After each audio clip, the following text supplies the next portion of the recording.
8 gigabytes of VRAM. A few years ago, you probably wouldn't have associated that with AI video editing. But recently, a very interesting model appeared, BerniniR. It runs locally, and even makes video editing possible on ordinary GPUs. Today, I'll show you how to install it, how to use it, where things are most likely to fail, and how to edit videos without running out of VRAM. Let's begin. Hello, welcome to Smart Vision. On this channel, I keep sharing the latest AI tutorials and practical tools. All workflows, materials, and resources from this video are on my Patreon and are available to download after you register. For supporters, I provide extra professional tools and deeper guides. If you like this content, consider subscribing and supporting the channel. Now let's get started. Let's look at the results first.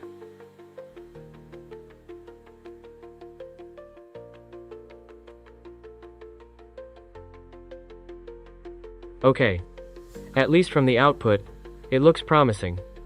But local workflows always look easier in demos than in real usage.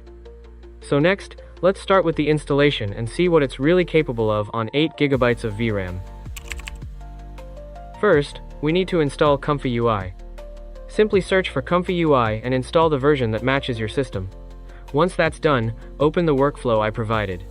At this point, you'll probably see missing node and missing model warnings. Click the logo in the top left corner, open Extensions, go to Missing Nodes, and install everything that's required. One thing worth mentioning. Sometimes the BerniniR node gets installed as an older version automatically. If that happens, you may still see missing node errors even after updating. To fix this, go back to Extensions, find BerniniR, open version, switch to the latest release or the nightly build, and update again. For the models, simply follow the note I provided and place them in the corresponding folders. Before we dive into the workflow itself, let's briefly talk about what BerniniR actually does. BerniniR feels different from traditional video generation. Instead of generating from scratch, it focuses more on understanding and editing existing video. That means editing content, maintaining consistency, handling longer sequences, and running locally. Let's jump into the workflows. We just took a quick look at some of BerniniR's workflow examples, and there are actually this many. Honestly, when I opened it for the first time, I was a little confused too. I2I, T2V, V2V, and even RV2V. It almost feels like suddenly entering some kind of abbreviation hell. But once you understand BerniniR's design philosophy, you realize the categorization is actually very intuitive. Basically, everything is organized around what is the input and how does it become a video. First is I2I, image to image. You input an image and modify or reconstruct the content. Next is T2V, text to video, generate a video directly from text. Then comes V2V, video to video. Input an existing video, then edit or transform it.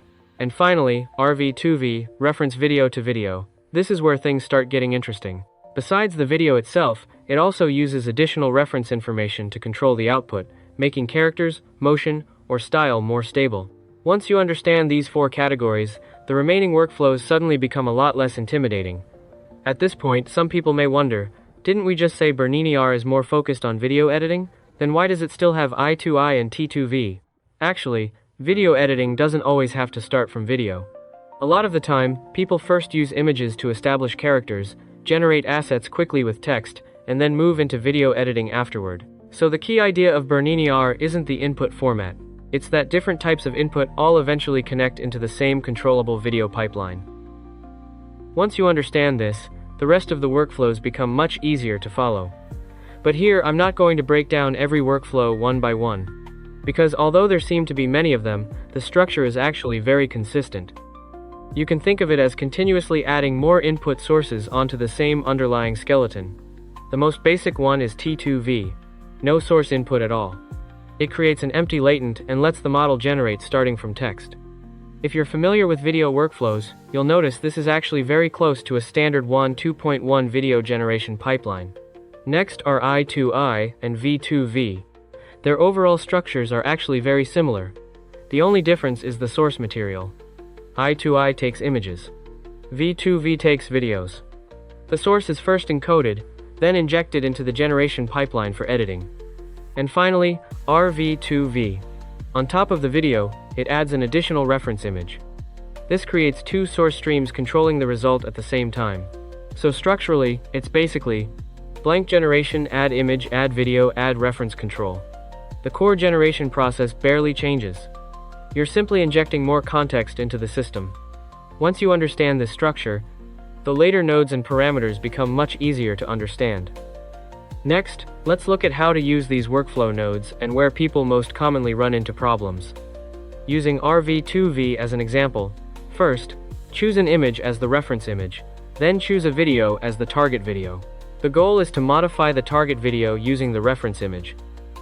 And here is where you enter the editing prompt.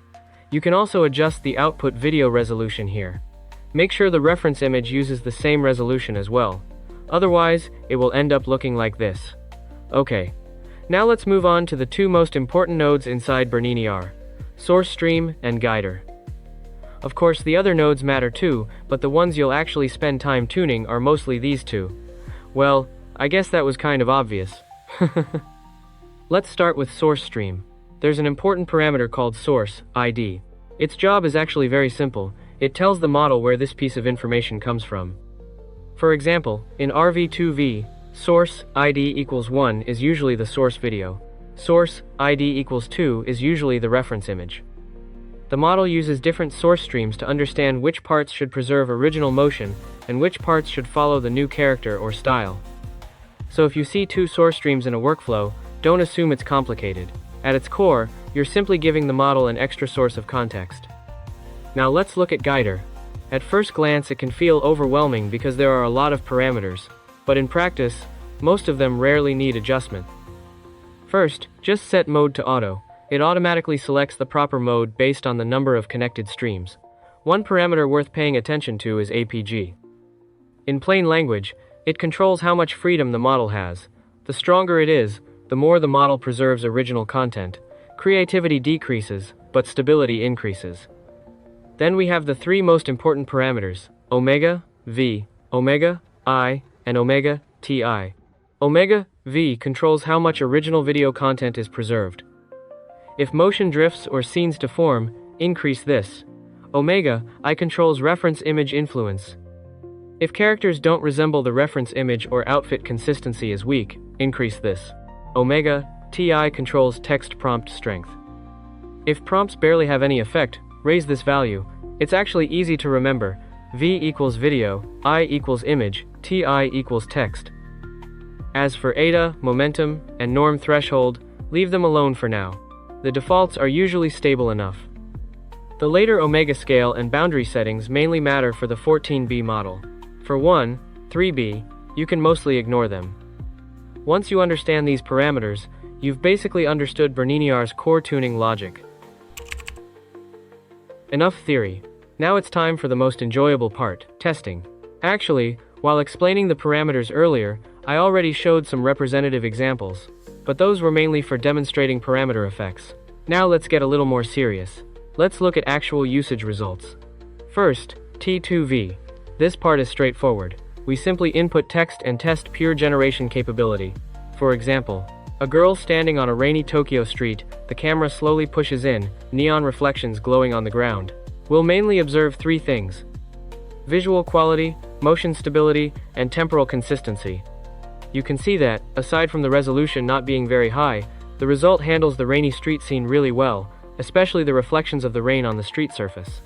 Next is eye to eye.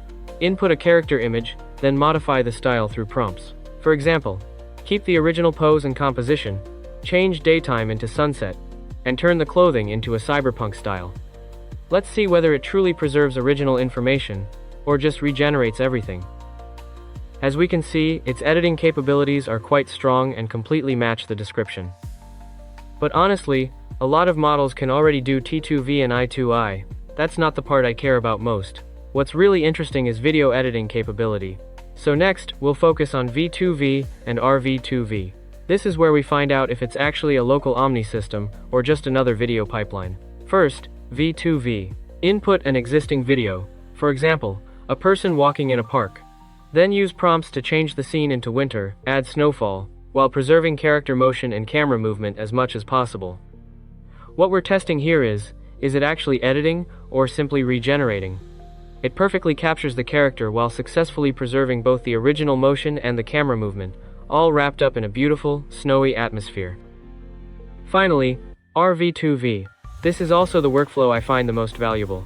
This time, besides the original video, we also add a reference image. For example, preserve the motion and camera movement from the original video, but replace the character clothing style using the reference image. Or directly replace the entire character appearance. This test makes it easiest to see whether SourceStream is truly working and whether BerniniR can achieve controllable video editing. Wow, that actually surprised me. It replaced the person directly, but the mouth movements during speech were lost. I tried it a few times, and it seems that as long as the character in the video isn't speaking, the results can work quite well. At the same time, I also found that it performs really well when changing the background. Although it may seem capable of running on less than 3 GB of VRAM, in practice it's not suitable for editing very long videos, otherwise you can easily run into errors. Another issue is that the processing speed is really slow. Unless there's an existing video you really like and only want to fix a few small imperfections, in most cases I'd still recommend regenerating the video from scratch, because the overall time investment can end up being higher. Or, before committing to a full edit, try processing a short clip first to check the results, then decide whether you want to adjust the parameters and continue. Finally, let's talk about the results. Since this isn't a full precision model, the final output will still come down to personal expectations. Some fine character movements still have room for improvement, but for simpler video editing tasks, the overall quality is already quite acceptable. As for restoring video quality to 4K, a few people mentioned in last week's episode that RTX Upscaler either didn't produce very good results, or is no longer supported in the latest NVIDIA drivers. So thank you for pointing that out. This time, I'm using a different approach, Flash VSR. This method was actually released last year, and I also covered it back then. The setup is very straightforward.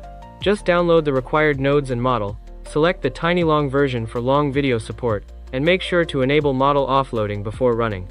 It's definitely slower, but at least it makes 4K video upscaling possible even on low VRAM PCs. Alright, that's it for this video. Thanks for watching. If you want the full workflow, the low VRAM version, and the optimized settings, I'll put them on Patreon. They're all free, so feel free to subscribe. That's all for today. See you in the next one.